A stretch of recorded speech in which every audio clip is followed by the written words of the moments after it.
দর্শক, আমার মনে হয় যে একটা বড় গন্ডগোল পাকতে চলেছে। একটা বড় বিশৃঙ্খলা শুরু হতে পারে দু একদিনের মধ্যে। কেন বলছি সেটা? গণভোট ব্যাপারে নানা ধরনের কথা নানা দিক থেকে যখন শোনা যাচ্ছে, সরকার সরাসরি গণভোটের পক্ষে প্রচারণা চালাতে উঠে পড়ে লেগে গেছে। এমনকি 4.5 কোটি টাকা দামের যে আইসিইউ অ্যাম্বুলেন্স, সেই আইসিইউ অ্যাম্বুলেন্সটাকে ভোটের গাড়ি বানানো হয়েছে নাটোরে, যেটার কোনো কৈফিয়ত কেউ দিতে পারছে না। এরকম লঙ্কাকাণ্ডও যখন ঘটছে, তখন সেগুলোকে লঙ্কাকাণ্ড বলা না গেলেও একটা লঙ্কাকাণ্ড আজকে ঘটে গেছে। সেটা হচ্ছে, জাতীয় পার্টি জানিয়ে দিয়েছে গণভোটে তারা না ভোটের ক্যাম্পেইন করবে। আর জাতীয় পার্টি না ভোটের ক্যাম্পেইন করবে এই ঘোষণা দেয়া মানে জাতীয় পার্টির বিরুদ্ধে এখন তীব্র আন্দোলন শুরু হয়ে যেতে পারে। জাতীয় পার্টিকে নিষিদ্ধ করার আন্দোলনে যমুনা ঘেরাও হতে পারে, অনেক কিছু হতে পারে। এবং অনেক কিছু হওয়ার প্রেক্ষিতে একটা বড় ধরনের গ্যাঞ্জামের সম্ভাবনাকে উড়িয়ে দেয়া যায় না। সাথে জাতীয় পার্টির চেয়ারম্যান জিএম কাদের আরও একটা ভয়াবহ মন্তব্য করেছেন আজকে। চলুন একটু জেনে দেখি জাতীয় পার্টি কেন ঘোষণা করলো না ভোটের ক্যাম্পেইন করবে, আর কি কি বলল তারা। থাকবেন পলিটিক্স টিভির নিয়মিত আয়োজনে।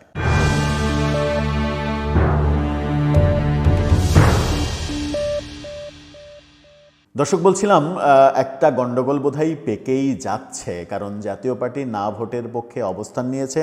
গণমাধ্যম খবরটি নিশ্চিত করছে, তাদের খবরটি দেখে নিন। সেখানে বলা হচ্ছে গণভোটে না ভোট দেওয়ার আহ্বান জিএম কাদেরের। এখনও কিন্তু প্রতীক বরাদ্দ হয়নি, প্রতীক বরাদ্দ হবে আগামীকালকে। প্রতীক বরাদ্দর আগে জাতীয় পার্টির দুই পক্ষ কে লাঙল পাবে কে লাঙল পাবে না, এই ব্যাপারগুলো কিন্তু এখনও আদালতে ঝুলন্ত। ঠিক এই মুহূর্তে এসে জাতীয় পার্টির পক্ষ থেকে যখন বলা হচ্ছে যে তারা না ভোটের ক্যাম্পেইন করবে, তখন এটা যেমন একটা প্রতীকে প্রভাব ফেলতে পারে কিংবা ফেলা হতে পারে।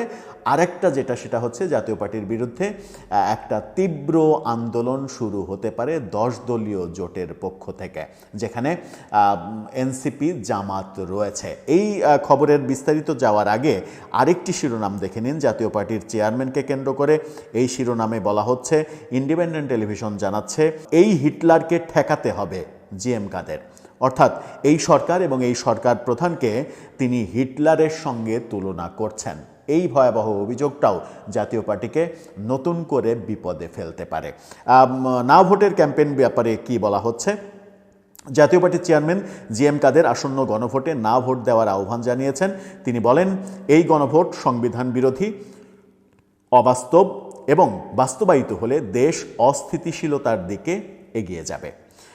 আজকে রাজধানীতে একটা প্রোগ্রামে তিনি এই কথা বলেন। প্রার্থীদের তালিকা ঘোষণা করেছেন তিনি। 196 জন প্রার্থী তাদের বৈধ হয়েছে, সেই ঘোষণা তিনি দিয়েছেন। অর্থাৎ জাতীয় পার্টির 196 জন লাঙল প্রতীকে নির্বাচন করতে যাচ্ছে। সরকার গঠন করতে হলে 151 আসন লাগে। 196টি আসনে জাতীয় পার্টি নির্বাচন করছে। জাতীয় পার্টির নির্বাচনে ফলাফলটা নির্ভর করছে যখন আওয়ামী লীগের ভোটের ওপরে। আওয়ামী লীগ যদি ভোট বর্জন করার যে ঘোষণা, সেই ঘোষণা থেকে গোপনে সরে এসে জাতীয় পার্টির ভোট বাক্সে ভোট দিয়ে দেয়, তাহলে কিন্তু জাতীয় পার্টি ভালো ফলাফল করে ফেলতে পারে। সরকার গঠন হয়তো করতে পারবে না, কিন্তু দ্বিতীয় সর্বোচ্চ আসন তাদের হয়ে যেতে পারে। এটা কিন্তু মোটা দাগে অবিশ্বাস করার কোনো উপায় নেই। কিন্তু আওয়ামী লীগ কি তাদের ওই ভোট বর্জনের জায়গা থেকে সরে আসবে? কারণ ভোট বর্জনটাও তাদের জন্য একটা বড় ইস্যু, কারণ তারা দেখাতে চাইবে যে এবারের ভোটে ভোট কাস্টিংটা অনেক কম হয়েছে। যদি আওয়ামী লীগের ভোটাররা না আসে, ভোট কাস্টিং অনেক কম হবে, এটাই স্বাভাবিক। আর যদি তারা জাতীয় পার্টিকে বিজয়ী করানোর জন্য ভোটে যেতে চায়, তাহলে ভোট কাস্টিং কিন্তু অনেক হবে। তখন এই সরকারের বলার একটা স্কোপ থাকবে যে কই আওয়ামী লীগ, কোথায় আওয়ামী লীগ? আওয়ামী লীগের সমর্থকরা যদি থাকতোই, তাহলে কি 70, 75, 80% ভোট কাস্টিং হতো না তো। সেই কথা বলার সুযোগ কি আওয়ামী লীগ তৈরি করে দেবে? সেটাও একটা বড় প্রশ্ন। জিএম কাদের বলেছেন, অন্তর্বর্তী সরকার সাংবিধানিক সরকার হিসেবে শপথ গ্রহণ করেছে। সাথে এবং শপথের সময় সংবিধান সংরক্ষণ, সমর্থন ও নিরাপত্তা দেওয়ার অঙ্গীকার করেছে। অথচ সংবিধান সংশোধনের মতো জটিল বিষয় গণভোটের মাধ্যমে আনার কোনো সংবিধান বিধানে নেই। সংবিধান অনুযায়ী কেবল নির্বাচিত সংসদই নির্ধারিত প্রক্রিয়ায় সংবিধান সংশোধন করতে পারে। অর্থাৎ বর্তমান সংবিধানে যেখানে কোনো গণভোটের অপশন নেই, কিন্তু এই সরকার সংবিধানের আলোকেই শপথ নিয়েছে, সংবিধানের আলোকেই চলছে এবং সংবিধান অনুযায়ী কিন্তু দেশ চলছে। গণভোট যেটা আয়োজন করা হচ্ছে সেটা সংবিধানে কোথাও লেখা নেই। সংবিধানে অন্তর্ভুক্ত করে তারপরে গণভোট দেওয়ার অপশন থাকতে পারে, তার আগে যেটা করা হচ্ছে রাষ্ট্রপতির অধ্যাদেশের মাধ্যমে করা হচ্ছে, যেটা আইনসিদ্ধ নয় সেই দাবি তারা করছে। তিনি বলেছেন যে এত জটিল একটি বিষয় সাধারণ মানুষের কাছে হ্যাঁ বা না প্রশ্নে উপস্থাপন করা অবাস্তব। গ্রাম পর্যায়ের সাধারণ মানুষের কাছে এ ধরনের বিষয় এভাবে উপস্থাপন করা অদ্ভুত ও অযৌক্তিক। যারা এই প্রস্তাব দিয়েছে তারা বিষয়টি আদৌ বুঝে করেছে কিনা তা নিয়েও আমার সন্দেহ রয়েছে। এটা কিন্তু একটা গুরুত্বপূর্ণ পয়েন্ট। যত কথাই বলেছেন তার মধ্যে এটা সবথেকে গুরুত্বপূর্ণ পয়েন্ট যে 4টি প্রশ্ন দিচ্ছেন আপনি ব্যালটে, সেই 4টি প্রশ্ন ভোটের বুথে ঢুকে সেটা পড়ে বুঝে মনস্থির করে হ্যাঁ কিংবা নাতে ভোট দেওয়ার ক্যাপাসিটি বাংলাদেশের আদতে কত পার্সেন্ট মানুষের রয়েছে?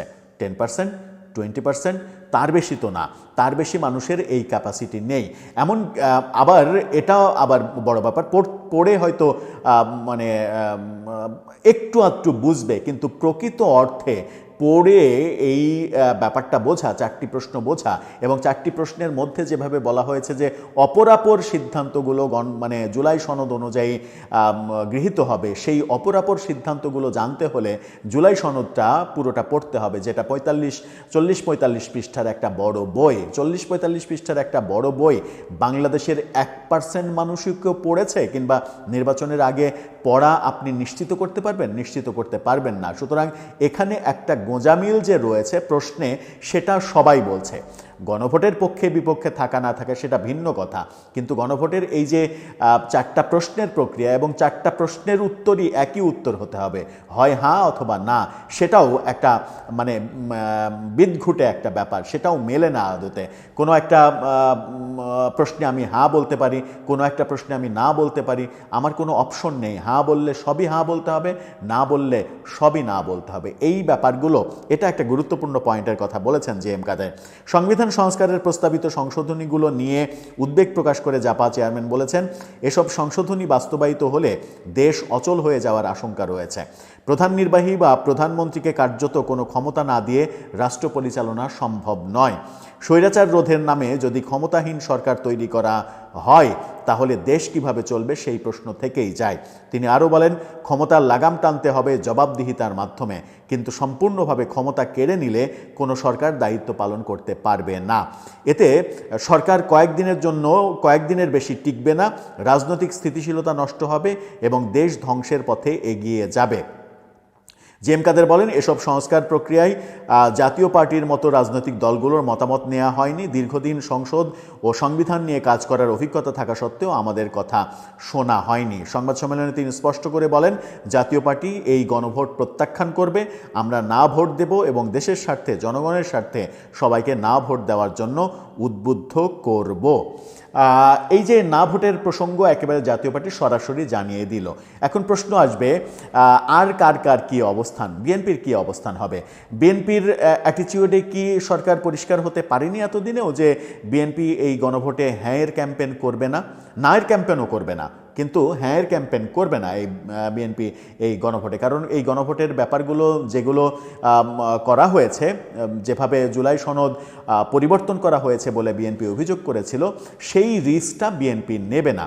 গণভোটে যদি হ্যাঁ জয়যুক্ত হয়ে যায় তাহলে বিএনপির উপরে চাপ সৃষ্টি হবে তারা যদি সরকার গঠন করে। আবার আরেকটা বড় ব্যাপার, সেটা হচ্ছে যে বিতর্কের অবসানটা খুবই দরকার, সেটা হচ্ছে যে এই গণভোটের পরে, জাতীয় নির্বাচনের পরে প্রথম দিন থেকেই কি যে যারা বিজয়ী হবে তারা সরকার পরিচালনা করবে কিংবা ক্ষমতায় চলে যাবে, নাকি 6 মাসের জন্য একটা সাংবিধানিক পরিষদ হিসেবে এই সংসদ সদস্যরা কাজ করবেন, যাদের হাতে কোনো ক্ষমতা থাকবে না। ওই 6 মাসও প্রফেসর ইউনূস সরকারই দেশ পরিচালনা করবেন। এই সাংবিধানিক পরিষদ জুলাই সনদ বাস্তবায়নের জন্য যা যা করা দরকার সংসদে বসে থেকে শুধুমাত্র সেগুলো করবেন, সেগুলো বাস্তবায়ন করে সংবিধান পরিবর্তন হয়ে যাবে। পরিবর্তন হওয়ার পরে তারপরে 6 মাস পরে তাদের হাতে ক্ষমতা যাবে।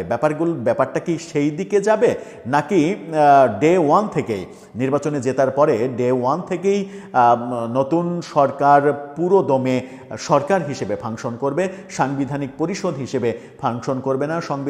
সংসদের উপরে যে 180 দিনের যে চাপিয়ে দেওয়া হয়েছে, মানে 180 দিন পরে অটোমেটিকলি এটা যদি সংসদে যদি পাশ না করা হয় তাহলে অটোমেটিকলি পাশ হয়ে গেছে বলে গণ্য করা হবে। এই যে ব্যাপারগুলো, এই পয়েন্টটা সব কিছু হয়তো ঠিক আছে কিংবা কোনোটাই অমত দ্বিমত থাকবে, দলগুলোরও দ্বিমত রয়েছে, কিন্তু এই যে সংসদকে বাধ্য করা যায় না, এই কথা আইনজ্ঞরা বলছেন। এবং আইন বিশেষজ্ঞ ডক্টর শাহদ্বীন মালিক তিনি বলেছেন সংসদকে কখনো কেউ বাধ্য করতে পারে না, তাতে সংসদের মূল যে কাঠামো এবং সাংবিধানিক পাওয়ার সংসদের সেটা নষ্ট হয়ে যায়।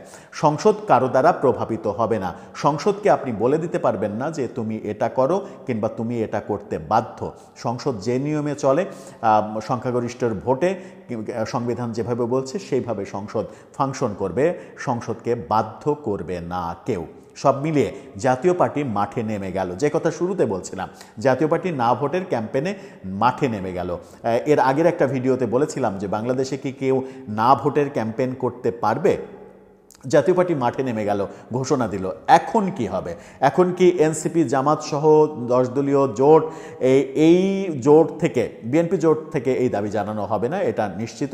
কিন্তু এই 10 দলীয় জোট থেকে কি এবার দাবি জানানো হবে যে আগামী এই 2 দিনের মধ্যে কিংবা 48 ঘন্টার মধ্যে কিংবা 24 ঘন্টার মধ্যে জাতীয় পার্টিকে নিষিদ্ধ করতে হবে, তাদের নির্বাচনে অযোগ্য ঘোষণা করতে হবে, কারণ তারা ফ্যাসিস্টের দোসর, ফ্যাসিস্টের দালাল, তারা না ভোট করছে, তারা জুলাই সনদ চায় না, তারা জুলাই অভ্যুত্থানের বিপক্ষ শক্তি, তাদেরকে দমন করো, তাদেরকে গ্রেপ্তার করো। এই ব্যাপারগুলো, এই দাবিগুলো নিয়ে যমুনা অভিমুখে যাওয়ার কার্যক্রম হাতে নেবে কিনা সেটাই এখন বড় ব্যাপার। সেই কারণেই প্রথমে বলছিলাম যে একটা গণ্ডগোল বোধহয় পাকতে শুরু করেই দিল। কি হবে দর্শক, আপনার কি মনে হয়? আপনার মতামত জানিয়ে লিখতে পারেন আমাদের কমেন্ট বক্সে।